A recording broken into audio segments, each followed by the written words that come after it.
You've mentioned meditation a few times in this Yeah. conversation, and I actually uncovered a post you wrote when you were just 50 days into meditation back in 2014. Oh, did you really? Yeah, on your website.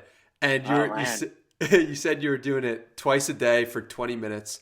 And I'm curious, this is now 6 years ago, how your Yeah. approach has changed over the years. I mean, you saw in just 50 days of you saying that you've been doing this practice how much it had influenced you Oh in yeah. that time span. But I'm curious if you've continued practicing. I assume you have, and how your thought process has changed around the practice. Yeah. Wow. Yeah, I totally forgot that I wrote about that. It's interesting. My meditation practice has evolved significantly over the last 6 years. I began meditating. I got into it because I went away on vacation. It was my brother-in-law's wedding, and I went to France. And I remember wanting to read a book, and I couldn't find a book, and I got recommended The Power of Now on my Kindle. And I was just like, hey, I'm just gonna buy it here. It's recommended, and it like just completely knocked me on my ass. Wow.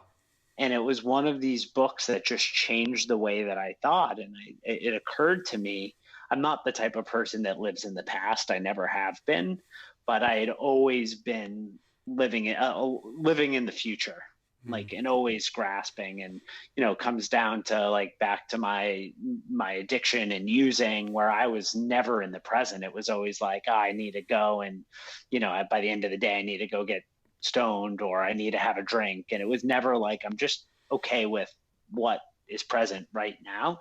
And so I got home from that trip, and I called my friend Sydney.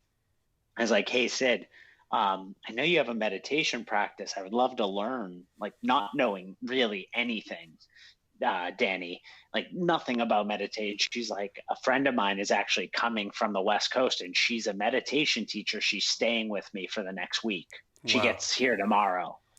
Let Crazy. me put you in touch. So she taught me Vedic meditation, which is effectively like transcendental meditation. It's a mantra based technique where you're given a word in Sanskrit, and basically the whole idea of the practice is you repeat the mantra to yourself over and over and over again until it kind of falls out of your sort of your awareness and your attention and awareness. And then the ideas that come back, and through doing that over and over and over for 20 minutes you get into this transcendental state where it feels like you're, there's a bunch of different ways to describe it, but some people would say you feel connected to something bigger than yourself. You feel like you're tapped into this great energy force. Hmm. It feels restful, peaceful, calm, tranquil, whatever you want to call it. And that was like the first, like, I was able to hit a transcendent state pretty quickly, and then just got hooked. And so for almost 2 years, I think I meditated twice a day for 20 minutes every day, whether I was like hungover or stoned. Like it like the type A person in me really like went into it. And I would say that the next evolution in my practice was, I want to say it was like 2 years, 2.5 years later, where I went on a 10-day retreat. So I sat through what's known as a Vipassana retreat. Um, and I went away for 10 days. No, basically you're stripped of everything except for your clothes, and it's a pretty regimented practice where you wake up every morning at 4:30 a.m. You meditate from 5 to, not nonstop. There's breaks, but you basically meditate 10 hours a day, and then there's a bunch of time, but you don't have your phone or any books or notebooks, and so you're just left to yourself to walk and think. And that was extremely transformational for me. And so leaving that retreat, I basically put down TM, and started to practice what's more of like a mindfulness or vipassana based meditation with also some loving kindness, what's also known as metta meditation. And then that was for almost up until January, my practice was a form of vipassana. It wasn't as stringent as they practice on retreat, but it was, it was basically like, obviously following breath and going into my body. And then most recently, I started working with a Buddhist teacher who used to be the abbot at the Zen Mountain Monastery, up actually not too far from where I'm living in the Catskills.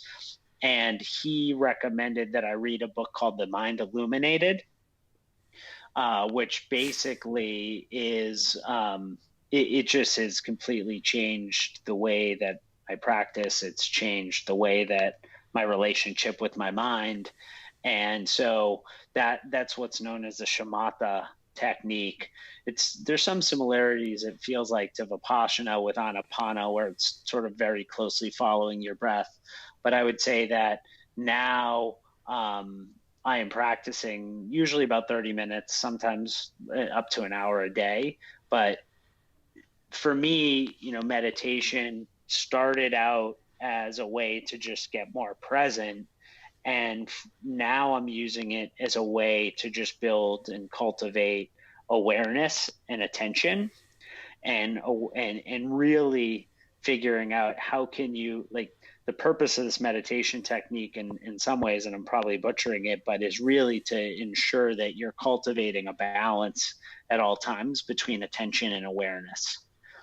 And it's really, really hard to do because, oftentimes if you focus too much on your breath, you lose your awareness. Or if you focus too much on the things that are happening outside, your thoughts, all the noises in the environment, you lose your attention. And so, to me, I found that, at least in my own life, the purpose of my meditation is to be incredibly aware and fully into my body, so that when I'm interacting and having a conversation with, whether it's my wife or a coaching partner, I can really be in the moment with them in a way that is, it's about intense presence, but in a way that is somewhat relaxed and not forced.